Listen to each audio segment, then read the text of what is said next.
Hey, it's me, Ramiro, and today I'm going to talk about the film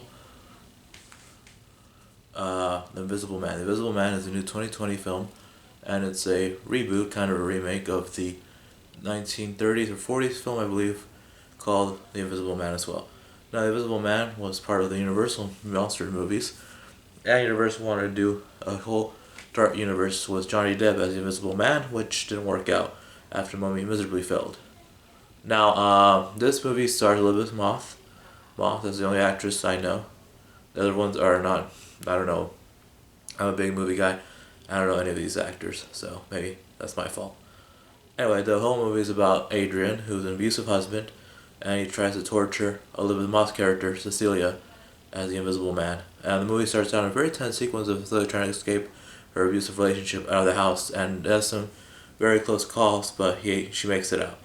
Now and then she's living with James, a police officer, and her daughter and his daughter, Sydney, and she's being taken care of as well as by her sister, who later in the movie, as the Invisible Man, Adrian, sends a nasty email, so she's out kind of the movie because she doesn't want to talk to Cecilia anymore, thinking that she wants her out of her life. Well, what happened is Adrian apparently is dead, but he's haunting Cecilia with the Invisible Man suit he has will turn him invisible. He's like a leading pioneer optics, so he was able to do that. And he has cameras all over the suit, so he can like stalk her and do all these crazy stuff. I mean, Elizabeth, there's some like freaking curses going on, but she doesn't really know there's an invisible man after her until she's attacked by him at night. And the whole movie, no one really believes her that there's an invisible man after her because who would believe her? I mean, it's just crazy. It's fucking crazy.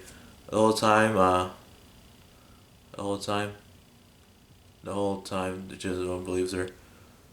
This movie has a very low kill count. Actually, if this movie was on the kill count, I think it had very less than five. I'm not gonna spoil who dies, but it's like less than five. Most people just get injured, and there's this whole twist around the end. It got kind of silly, but I think the movie kind of bounces back, especially there in the end. It's a 2 hour runtime, but it went by really fast for me. I mean, it was a very enjoyable movie. There's not a lot to say negative about it because it's just very, very enjoyable.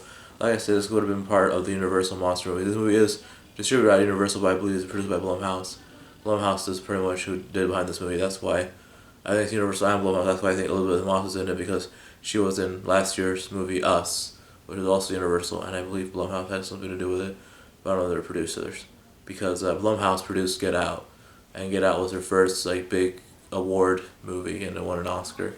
This movie's not gonna win any Oscars. It's definitely this is probably the best horror movie to come out this year, because all the horror movies come out this year are terrible. I really wanted them, The Boy 2, or Brahms, The Boy 2. That was just terrible. Anyway, if you guys want to talk about what you thought of this movie, just comment below. And if you like the setup, say you like the setup. I think it looks nice. Alright, hopefully I get more reviews out to you guys later. And yeah, see ya.